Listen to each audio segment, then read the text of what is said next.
some guys shouldn't be in the penitentiary forever, and some guys like Sheldon Johnson most certainly should. How's everybody doing? My name is Anthony Brian Logan, and today we got to talk about the crazy case of 48-year-old Sheldon Johnson, who just 1 month after appearing on the Joe Rogan podcast as a criminal justice reform advocate was arrested for a gruesome and heinous crime. Now, before we go any further, I know I'm a little bit late reporting on this story, but I've had my eye on it since early March when it broke. And I've been digging deep into this guy's background, and not just his background, but also his father, who was a criminal, and his son, who was also a criminal. He comes from an entire family of monsters. Now, let's back up a little bit and explain what's happening here. You see the headline from Post Millennial: criminal justice activist arrested for murder after head found in freezer 1 month after telling Joe Rogan experience he'd turn his life around. He's on there talking about, well, I was in prison 20 years and now I want to help people who are incarcerated and formerly incarcerated and all this and that and the third. I'm not involved in the street life no more. Meanwhile, witnesses saw him, or at least heard him, shoot someone in an apartment, and then they witnessed him go back and forth to their apartment with cleaning supplies, things of this nature. He shot the person and was dismembering them in this apartment, and rest in peace to that individual. Prayers out to your family. But this guy, as I said from the beginning, should never have been let out of the penitentiary. And some are saying, well, how was he on Joe Rogan podcast? Was there any telltale signs that this guy was not reformed, that this guy was still a violent person? I think there were some telltale signs here for sure. If you go back to the interview on Joe Rogan, there's a lot. And let's just go to the Joe Rogan interview. Then we're going to get to the actual news clip that shows him being arrested and much more.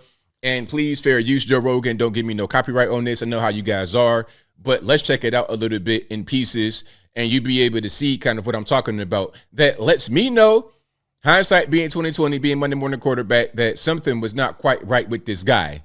Let's go ahead and roll it. I need my money. It's just me being honest. This is me being straight. You know, I gave you something, and we had an understanding that you were going to pay me.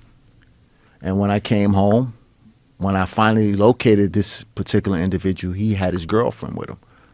And this guy owed me $5,000. So basically you're saying, hey, you know, somebody owed me some money, and now I'm coming to collect. Drugs that I gave him on consignment. I gave him an eighth of a kilo, which is 100. So not only was he involved in robberies with the blood gang that he was affiliated with, maybe he was, I'm seeing red right here in the shirt, but I ain't gonna make no assumptions. Not only was he committing robberies, but he was also selling drugs and harming people who did not do what he wanted. 125 grams of cocaine. And when I saw him, he had a bunch of jewelry on. He was with his girlfriend. She had a bunch of jewelry on. And I said, hey, man, where's my money at? Oh, yo, I was going to pay you. And as far as I was concerned, his jewelry we was even. So basically, the guy didn't have the money. He approached him, and he just robbed him for the jewelry to collect the money that he was owed. So he's rationalizing why he did the robberies. He's saying, yeah, I had to do it because the guy owed me some money. Like, what else am I going to do? What other choice do I have here? So I robbed him, and I took his jewelry, and his girlfriend happened to be there, and unfortunately, she got caught up in the situation. Slimy language. This is the kind of person you would meet in prison, or when they come home, that is not accountable, because you robbed him and you're rationalizing it. Well, look, I'm selling drugs. Thing number one that's wrong. I'm in the gang. Thing number two, and I'm a robber anyway. Thing number three, I'm all the way wrong. But he's wrong because he owed me some money. Okay. And then the girlfriend's right there. So I robbed her too.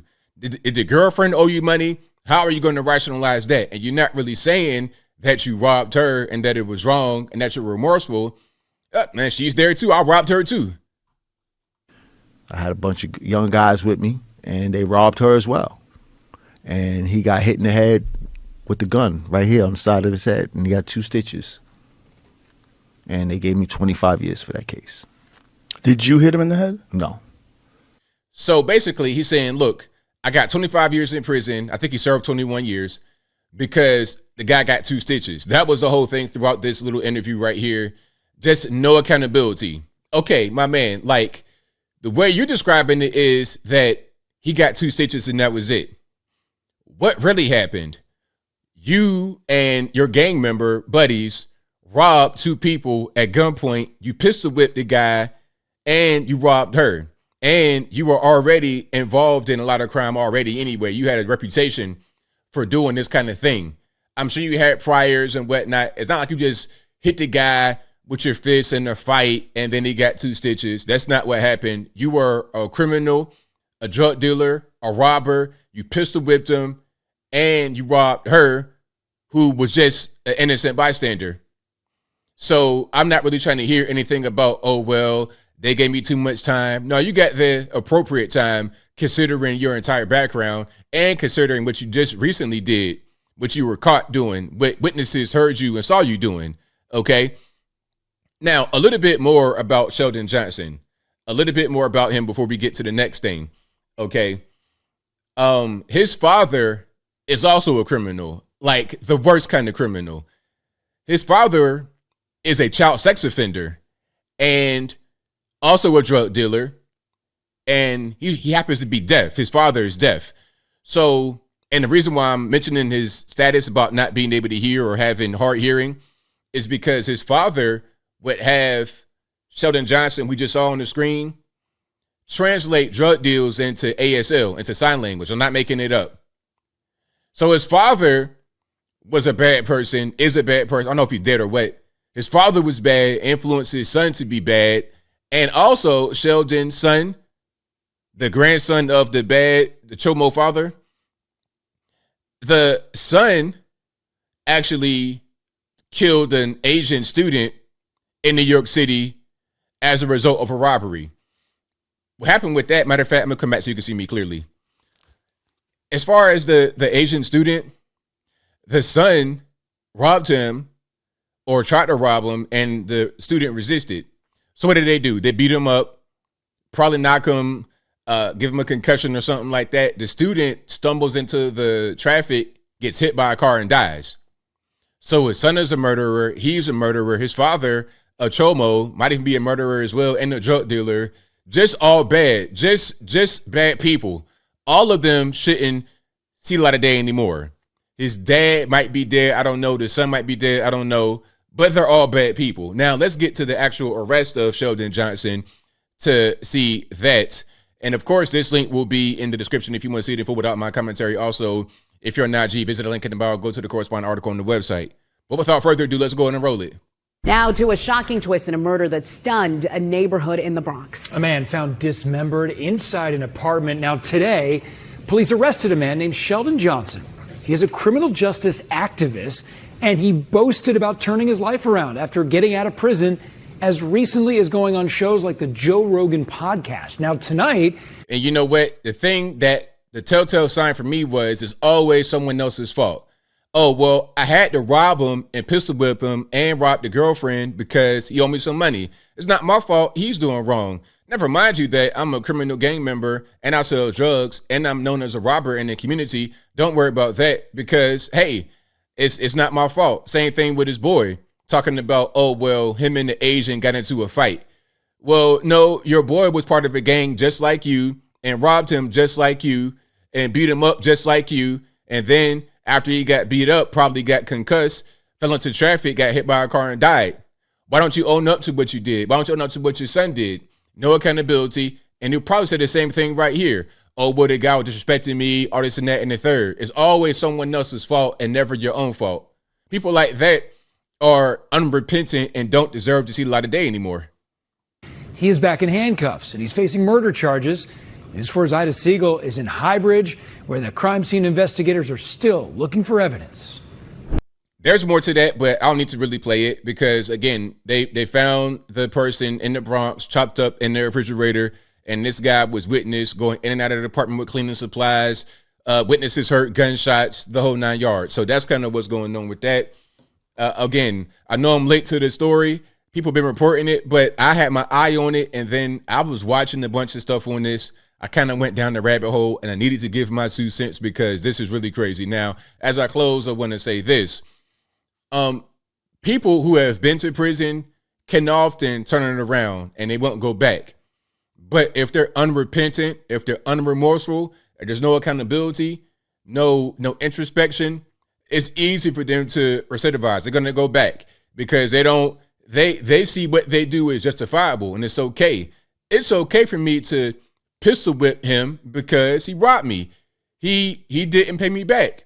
It's okay for me to beat somebody up and then they die because, they were resistant. It's never anyone else's.